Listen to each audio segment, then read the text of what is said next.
know you planned it. I'ma send straight this Watergate. Something, cause your crystal ball ain't so crystal clear.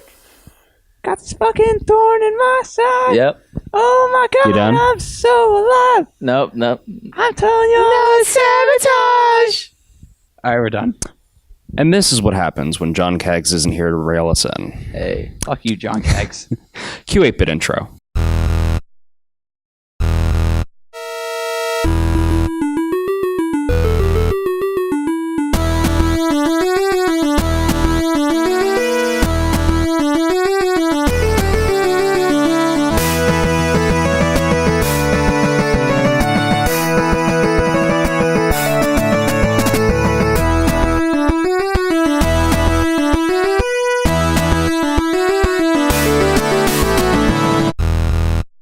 Yeah, I mean, you live in town. Was it like lively? Was I in town?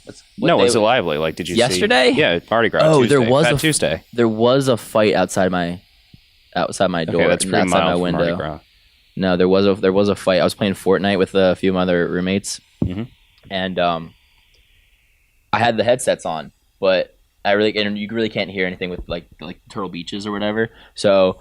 And I just got done killing like a couple people, so like there was a bunch of noise going on in my head, and then all of a sudden I just hear something outside my window, and my window is right on the main street of Ridge. Right. So I look out the window and I see like 4v4 kids fighting each other in the middle of the street, and then I was like, oh shit, guys, like there's people fighting in the parking lot, and then all of a sudden I heard all my roommates just get off their Xboxes and just run outside, and Did you get like any recorded? no, we didn't record it. So like, what usually happens when like there's a fight outside my like right outside my house, because it happens. It happens all the time because there's Pixies, which is like the popular sorority on campus, like right next to my house, and there's another frat. I forget what the other frat is, but there's a lot of like drunk kids just running by like right there. So a lot of kids get into fights, and they like lose like expensive clothing like watches and hats and stuff, and then they run from the cops, and then when they run from the cops, they're just like, oh well, I guess these kids just dropped their Rolex. I mean, I don't know. I mean, it's not like something as expensive as a Rolex, but it's like some pretty nice like hats and like shirts and stuff that we can sell on eBay, and we do. Damn, that's clever. But yeah, so these kids were fighting, and then cops showed up, and then they all just ran. It really wasn't anything special, but we had some popcorn actually already made, so we were literally eating popcorn watching these 4v4 kids fight, which is kind of funny. But yeah, Okay. so that's really all I have to say about fighting. So Black Panther. Well, about fighting Black Panther. well, that's a good transition. Okay, so I mean, this is gonna incite some like fighting words. Fighting is the main theme. So I mean, Let's fight it. so I mean, fight. so at the time we're recording this, Black Panther is not currently out in theaters. It's coming out in a couple days. We're Is it recording this this on Friday or Wednesday. next It's Friday? this Friday. Okay. So I think we were planning on seeing it Monday night, this upcoming Monday night, which Yeah, is that's what Eric's we're birthday, talking of about. course. Holla holla. On my Which is actually the day birthday. this thing airs. So yeah, I mean, it looks pretty good. I mean, it's a Marvel awesome. movie. It's from the dude who directed Creed, man. Yeah. Oh, dude, I love Creed. I know, right? Creed was a good movie. Awesome. It's the guy who made Creed. Was a good spin-off of the Rocky series, which I Yeah. really liked a lot. I mean, I love the Rocky series just because, Yeah, I like, love me, it like Philly and everything. But you know, like it was a good series, and I thought Creed did a really good job. of Yeah, just I bringing will. that I will back. say, it definitely doesn't attract my attention like some of Marvel's more recent work does. You know, it doesn't have the same comic appeal as Thor. It doesn't have the same like dramatic appeal as Guardians. It doesn't have the same like It looks nostalgic so appeal as freaking cool. Spider-Man. You know, it has its moments. The trailer does. It just doesn't blow me away. You know, it looks a lot like a Phase 1 Marvel film, which isn't necessarily a bad thing. But I think, I mean, it's obviously not an origin story, but it looks like an origin story. You I know? feel like it's appealing more to like a millennial kind of crowd, more Right. like a Yeah. new Well, kind of like. Yeah, they Look, have, like, It's like sleek, stylish kind of crowd. it's you know? definitely pandering to a specific Yeah, demographic, Kendrick which I Lamar's shouldn't like have in to. the soundtrack. Yeah, Kendrick say too much Lamar's about. Kendrick Lamar's doing a Sure. whole thing for it and everything. So Well, here's my big problem. It's sort of following the Wonder Woman trap, where I'm sure you probably know where I'm going with this. they're appealing to It's- a woman demographic. Well, not a female. They're appealing to a niche demographic. They're Yeah. appealing to one demographic that also relates to a wide audience, but specifically one specific audience. And there's nothing wrong with that. But the problem is, whenever a movie like this comes out, Wonder Woman being a great example, you can't criticize it. Like basically the audience that it appeals to puts it on a pedestal. I mean, we love it, but we have criticized it. But the thing is, if you say you didn't like Wonder Woman, or if you didn't like one part of it, you're going to get your head torn off. Well, I mean, that one part of Wonder Woman I didn't like is the part that a lot of people of Wonder Woman didn't like, which is like kind of like the final battle. Just the battle between her and Ares. How it was kind of like a video game. Wow, yeah. Like just parts of it were. Like, how she said like, "I'll defeat you." I've never seen it, so It's I'm under a rock. Well, I'd recommend it. I mean, as far as the DC then I'll films kill go, it. it's probably the best DC extended universe film to date. Which Better than Justice League? everything. Yeah. Yeah, Mike. In my opinion, it is. It still has. It still proves that DC has a long way to go before they're making viable, like Marvel, genuinely good films. Yeah. Okay. I mean, Wonder Woman. The problem with Wonder Woman is it played a lot like a Marvel film, and that's they've been clearly trying to go in that direction. They've clearly been trying to replicate Marvel's formula. The fact that there's a DC universe. No, there's an actual formula, like step by step. Yeah, absolutely. Yeah. They've been going in phases. This is exactly what Feige was planning from the start. Basically, so you introduce a half-forgotten or B-list superhero. Yeah. Cast a relatively unknown or B-list actor. Have him talk a bunch of science. Blow up some stuff. Destroy some public property. Set up an. Well, you're describing Iron Man right now, but hold on. I'm not done yet. Okay. And then you have to start like dropping Infinity Stones somewhere, and then at least a mid-credit scene now. Right. Get Dolph Lundgren. He's the most underrated actor of all time. He was a great action star back. He'll be Howard the Duck. Yeah. I just remember one Sunny. They're just like Dolph Lundgren's obviously the most underrated. He's actually he's got a PhD in electrical engineering. The guy is. I heard the guy's like a ridiculous genius. genius. I forget what. The guy's got an IQ north of 160. He's a fucking genius. I don't. He does not look it, but the guy is actually. That's cool because I have an IQ of 161. Really? I don't know, maybe. Okay. I don't know what my IQ is. I've seen a few conflicting numbers, so IQ tests definitely aren't the most reliable metric for intelligence, but it's one metric. It just is the standard for a lot of different organizations. But I digress. Getting back to Wonder Woman, my real problem with it. It's structured very much like a Marvel film. And again, that's not bad if they're going for that formula. But the other 4 films that DC's released as part of the DC Extended Universe have all, by and large, been trying to break that formula. It's been trying to go in this dark sort of, not neo-noir, but post-superhero film mentality. And I mean that in the sense that you look at films like Man of Steel, it deals with collateral destruction and the aftermath of that. You can clearly see that Snyder is trying to set up this sort of philosophical thought around these movies, like what the place of superheroes in society. I highly doubt that. So I'm just saying he's definitely trying to go for what Nolan did with Dark Knight. He's nowhere near as successful as Nolan. I think that's pretty evident. I think you'd be hard pressed to find someone who disagrees with me on that. But wait, can I ask you guys something? Yeah, what do you think? No, it relates back to Black Panther. Sure. Have you noticed that people are calling this the first black superhero movie? Yeah, I've heard that. Static Shock. It's the dumbest fucking. No. It's the dumbest fucking argument. Black superhero with his own movie, and that's okay. So I can think of 2 really notable examples. Blade. Blade 2, Blade Trinity, if you count that. Spawn. Oh, I didn't even think of Spawn. I don't even think of Spawn as being Steel. Yeah, I totally forgot about Shaq. Oh my God. Honestly, I didn't even think of Spawn as being a black superhero. No, but even in the 90s, there was Static Shock, the TV show, and I loved that. And that was the teenage kid in the ghetto. Absolutely. And just, it was awesome. I love that. Beyond that, even in the Marvel Cinematic Universe, there have been so many important black heroes that came before Black Panther that have contributed to the narrative as a whole. You look at what's his name? War Machine. Falcon? Oh. Well, Falcon too, yeah. I mean, the fact that you had to challenge me on that proves that, there's definitely some diversity in the Marvel Cinematic Universe. I'm just annoyed at all the newscasters and people who are saying this is the first. No, it's Marvel completely black, inaccurate. I'm Blade is the first. They're definitely trying to overhype it, and I don't know if that's because they're in league with Marvel to make, to try to generate some buzz about it, or if they genuinely believe that and they just weren't paying attention to the past 20 years.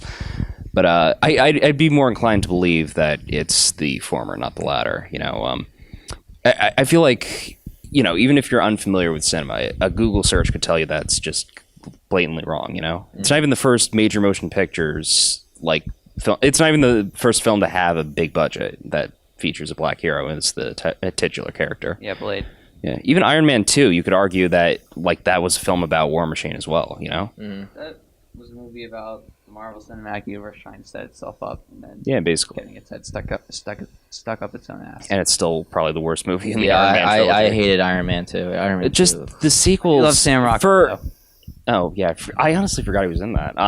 If that tells you how like forgettable that movie is. Yeah, it's yeah. I mean, it's forgettable. It's almost as forgetful as the fact that Don Cheadle wasn't the original War Machine. But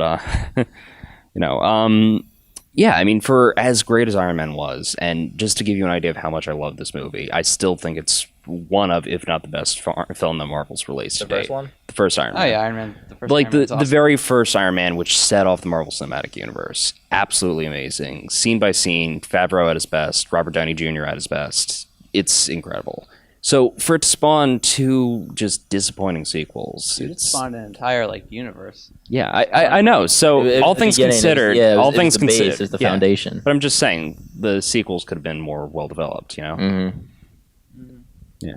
And I guess that's more of a criticism of Hollywood as a whole, like the actual machine. You know, why introduce a new or interesting character with his own interesting story when you can just continue on the like character you've already established? Well, the guy they mean, wanted you know. to they had direct Iron Man 3 is the dude who made Kiss Kiss Bang Bang. Yeah, the guy Shane Black, right? Yeah. Okay, same guy who did oh my god, Nice Guys, Yeah. which was actually one of my favorite movies of I think it was 2016.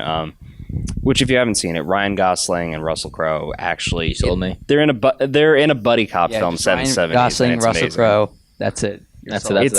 That's all I needed. It's funny. It's there. action packed. Oh, yeah. It's It's a great. crime caper and so much more. It's really good, and it just people fucking ignored it, you know. But it goes to show that How dare they? Well, they're all people are like, oh, Hollywood's original. They're not. They're all out of ideas. And it was like, well, you have an original movie. You didn't go see it. that's true. Yeah, I mean that's the big criticism I think a lot of people have with the Hollywood machine. You know. Yeah, I feel like a lot of they're doing like a lot of redos. They did Chips not too long ago, and that was Yeah. a bust. Which and, what's his Point name? Break. Dax Shepard was saying that was like going to be the funniest movie of all time. yeah, he had so his much wife fucking was in there confidence too, in that. and Kristen Bell, yeah. Kristen Bell was in there, and there was a few other like God, she's A-list truly celebrities. awful, isn't she? I mean, I like her in certain I like things. She was her great in Sarah Heroes, but Sarah Marshall, she was pretty good. I like that oh one. yeah, she was she who'd she play in Sarah Marshall? She was She with played Sarah Marshall. No, she didn't. she was Sarah Marshall. was- No, Mila Kunis was. No, Mila Sarah Kunis was not Sarah Marshall. was played by It wasn't Yeah. Kristen Bell. Kristen Yes, it Bell was was. Sarah Marshall. Yes, Yes, it it was. Look, I'm it up. absolutely Look certain it it up was. right now. I'm Look it up absolutely right now. certain Oh it my wasn't. God. Okay. We just You're about to proved see to you it. all that she You're about does to not see it. know He's everything. gonna cry on the screen right now. I can't wait. I cannot wait. Mila God. Kunis was the girl that guy who's the giant guy? I forget his name. Oh, Jason Jason Segel. Sudeikis. Siegel. Snakes. Was Kristen Was it Bell? Sudeikis? No, Siegel. Siegel. He's right. And Okay. look it up. God, yeah, you're right. Mila Kunis was, Oh, you're right. Okay. Wow. Huh. I do not remember her in that film. apologize to the camera if you Yeah, would. you apologize right Please- now. No, I was wrong. I admit that I can be wrong. Look once at in a while. at the camera. Look at the camera. Say it. Say it. They heard what I said.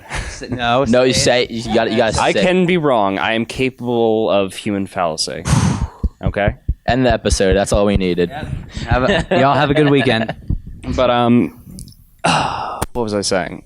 Kristen Bell. Yeah. Kristen Bell. Hit or miss. Like she's great in some We're works, talking but about reboots for a little bit. yeah. And then got Didn't in they, Kristen wait, Bell. did they remake Point Break? Because I heard they did. Point Break. I heard I something think they're about working that. on a reboot without Keanu. What's that? I want to see. Are they remaking that? We need a fact checker on staff. Right here. Seriously, a fact check, everybody. Honestly, I usually know pretty much everything about cinema offhand. It just goes to show like how much I actually immerse myself with some of this material. What other spin-offs? They did Okay, David there Hasselhoff. was Which one was there was a 2015. Baywatch. They did Yeah, Baywatch. that's remake. true. There was I heard actually- that had good moments, but was ultimately Wait, disappointing. Yeah. was there It an actually looked funny. Was there a remake of Point Break? Yeah, in 2015. Oh my god, it already You came already- out. It came out 2 years ago, and it actually made money. It like made it made $133 million on a $105 million That's budget. chump change. Which that's like it's still a gain. Which It's that's something. pretty good. It's pretty bad for a big budget movie, but pretty good for a movie. You know, it at least they're- made its budget back. Yeah, you they're know? like, all right, well, at least we made money. You know.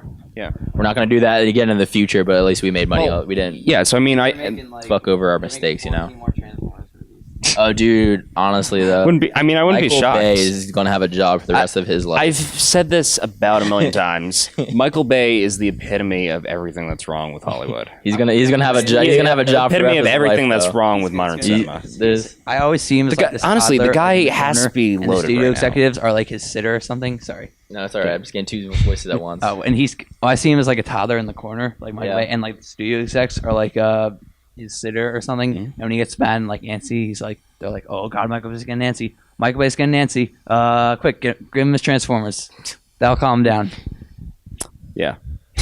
I mean, Well, I mean, at this point, like each of those movies has made about $1 billion each. Like just all the wh- Transformers when you made $1 billion each. Well, sort of. No. give or Actually, take. the fifth one. The fifth one- make a lot of money. the fifth, Everybody realized it was terrible. yeah, domestically it I didn't have do not well. seen it, but I- Internationally, it's like the all worst. those films. So you know how I don't even like the Transformer movies all that most much. people don't. I only That's like the first thing. One. That's And it. they I haven't only been. like the first Transformers. The first That's one it. was I think they're passable. all right.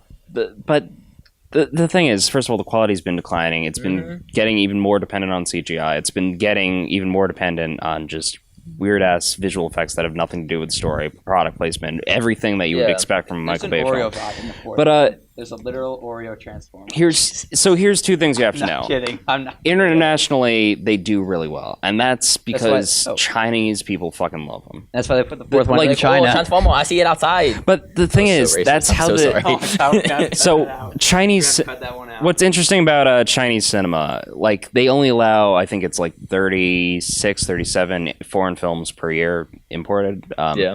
So, you know, obviously that includes American films that are foreign to them. So, for whatever reason, the mega blockbusters do really well there. They want their people seeing them. They either like them a lot or just know that because it's got flashy effects, the language barrier doesn't really pose much of a threat. At least that's my thought.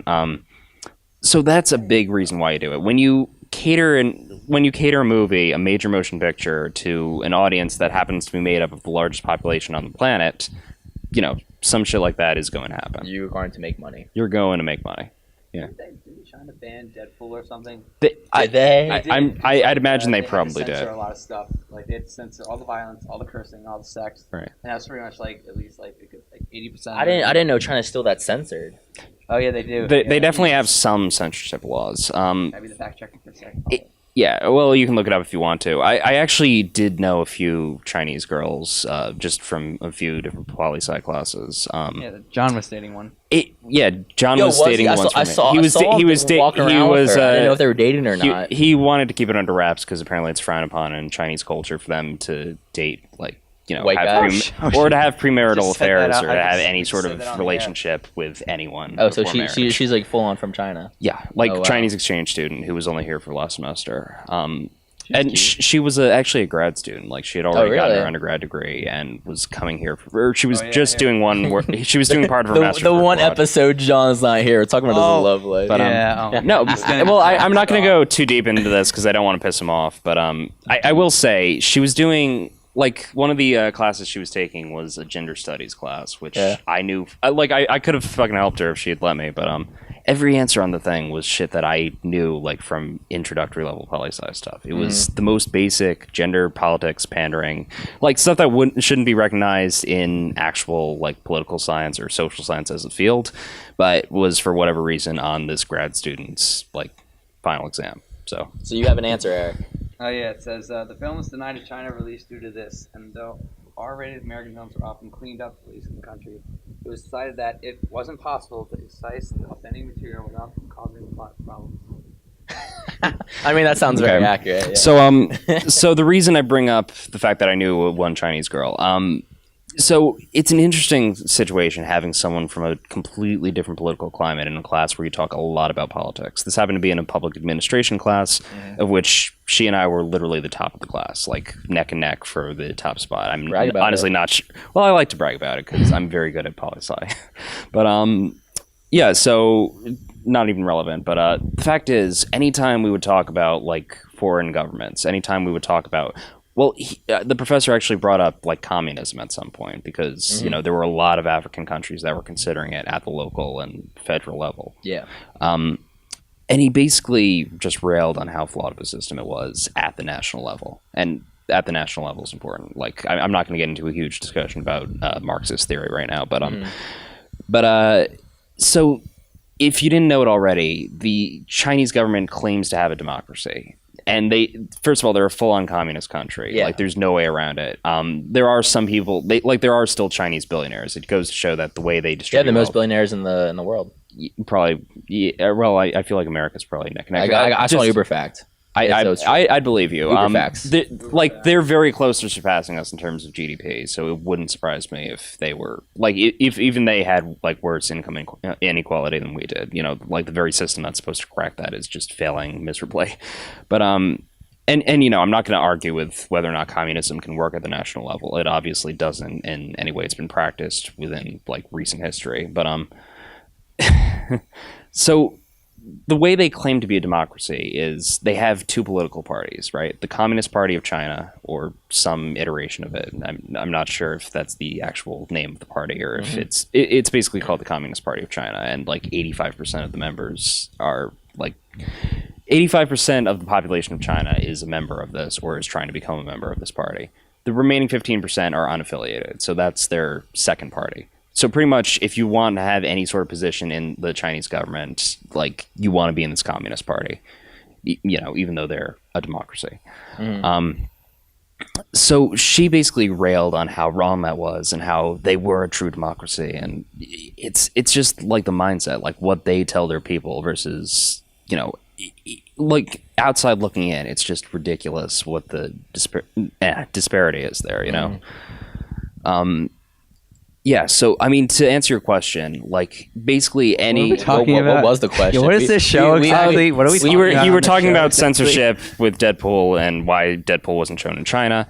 Yeah, the short answer is. He explained it though. Yeah, how did that get brought up? I just realized. Well, I was just trying to make the point that in any society where like the government is borderline authoritarian, and I shouldn't even say borderline, they're a fucking authoritarian government. Freedom of speech is the first thing to go. Like you can guarantee that like in a truly unfree society, in a truly imprisoned society at the institutional level, free speech does not exist, and that is the case in China. That's why like certain films will never be able to play there. Certain films that we take for granted. Can we go back to Black Panther? Yes. This entire thing was brought up. Someone name dropped Michael Bay. Yeah, we bring him like Michael Bay, and then you get Michael Bay, communist China. You see. I didn't even. Power of the funny thing is, I didn't even what is this give my show position on become? Marxism the entire time. What do we become? Communication, man. Yeah. Craziness. Well, I think I made a pretty compelling argument there. It's not even an argument. I didn't even take a stance, did I? You're just stating stuff, you know. Yeah. So I don't know. I was saying something. Ready Player One poster. Oh yeah. Very Oh yeah. Spider leg. Right. I mean, we pointed that out actually in the last episode of Low Res Reviews. I pointed it out. You didn't even know it until I showed you. I'm saying we I as was in bed in sleeping. you, and I was in the episode as well. Grammatically, it would be we. So yeah, Eric pointed that out in the last episode of Low Res Reviews. No, we pointed out in the last episode of Low Res Reviews. Now you care about grammar. Okay. Sorry. All right. No, but I pointed it out. No, you didn't. They pointed it out. Jesus. Okay. So Pointed out what? basically, Pointed out what? and we'll put a graphic somewhere on screen. But the old poster for Ready Player One, which is, you know, Steven Spielberg's next film after The Post. That's Photoshop. Yeah, major Photoshop. I should just show it to him. Like, wait, no, I do remember the leg. The leg yeah, was like it's a giraffe. ridiculously long. Yeah, I and do remember you showing me. well, he yeah. was calling it someone was calling it a spider leg, and I think you commented on. The spider leg. Right. I got upset and I said, you know what? The spider leg is a masterful piece of. Do most spiders have long legs? Is that a thing? Yeah, I mean, yeah. If you look at a Well, spider, yeah, Daddy compare Longlegs its body do. Daddy and stuff. Longlegs. Okay. Well, daddy long legs, yeah, but most spiders. So let's go don't. into Okay, the whatever. science of spiders now. Yeah. That I am not The well versed anatomy on. of spiders. No, but literally the leg was like is just as long as his entire torso, which is That got past It was- everybody. That got yeah. past studio execs. That got past. they were like, yeah, it looks good. They checked it off Yeah, or whatever. all right, looks good. Which I think is like ridiculous. Like sometimes you'll just like see something that's just so fucking stupid or so just like wrong, and then you got to think about it. Like, hey, some top executive is getting paid millions of dollars to say, look at that piece of shit, and say that's the best we're gonna do. So just send it out, And I just think Hi, that's my kind name's Michael Bay. yeah, send it out. It just goes to Let's show do it that live. fucking anyone can get a job in graphic design. Like, I feel like with my basic level of Photoshop, I could get a good job in graphic design. Yeah. You're gonna make the next Ready Player One spider leg, aren't you? Now. I would love to make a spider leg. I'm just gonna make the poster just a leg. I honestly that's the don't even know poster, how you just a could leg. make a mistake like that, though. That's the thing. Like, what were they trying to do there? Maybe add an extra step or something and they forgot. You know what? If I was in Point Blank like media team or whatever, I would embrace this meme and just send out the meme. Well, everywhere. honestly, I wouldn't. I Memes wouldn't be travel, man. They surprised. travel everywhere. Well, that's the thing. Yeah. And I feel like we're going to see that a lot more in advertising. Like Yeah. unintentional, intentional, like fuck ups. Like basically, if you can get an audience to meme out something like that, Yeah, because it's free share it, advertising. post it, It's free advertising, exactly. and it's a great marketing scam. They're like- It's the same deal with Tomb Raider. There was a Oh, Photoshop they're making a fail new there. one. Yeah, They are. But, But, making a new one. But They're what had happened rebooting was that. there was another Photoshop fail with that, where on the first theatrical poster they released for it, the girl playing Tomb Raider or girl playing Lara Croft, her neck was like abnormally large. And again, for a major motion studio, this could not be just the chances of it being intentionally fucked up. Like, how the fuck could that have happened? Yeah, no, exactly. No, I don't know how I feel about going back to like Tomb Raider, just kind of in general. I don't know how I feel about making video games as movies. So, I mean, I was actually just talking about this with some guy at work this morning. Yeah, well, and I mean, you were an emerging media major for a while, so you've probably heard the arguments about this. Different mediums aren't necessarily meant to intersect. no, they're not. It's I feel definitely like they should. The stories that are told in interactive media are completely different from what you would see in motion media. It's a different sort of experience. Different like pull, different appeal, exactly. Because then like you are Lara Croft. First of all, you can do all exactly. this shit. It's an active experience versus a passive experience. I'm sorry. We'll get back to it. It's an active experience versus a passive experience. You're controlling the character versus watching a character do shit. The other big difference is That's why I fell in love with Lara Croft. It was her. You have minimum at least 10 hours of gameplay, at least, and that's on the very conservative scale. Like most games will go far beyond that. Plus side quest shit beyond that. Yeah, no, I played Tomb Raider for like at least like a week straight. Yeah, absolutely. Yeah. Tomb Raider is a great example of that. That's the sort of story that goes on. That's a fantastic game. And on. Yeah, just go, go. And pretty much all of them are like Skyrim, that. And you look at any open world game. Fallout 4. Exactly. Any open world game. It's formatted exactly like that. I was just playing Watch Dogs. Same exact thing. Yeah. Granted, I beat it in like 4 days, but the story. The main quest. The main quest, yeah. Yeah. But yeah, I mean, it just goes to show that's the medium. Like, it's a different medium. You're paying more for a game. You want the longest and best journey possible. With films, it's completely different. It's a one-time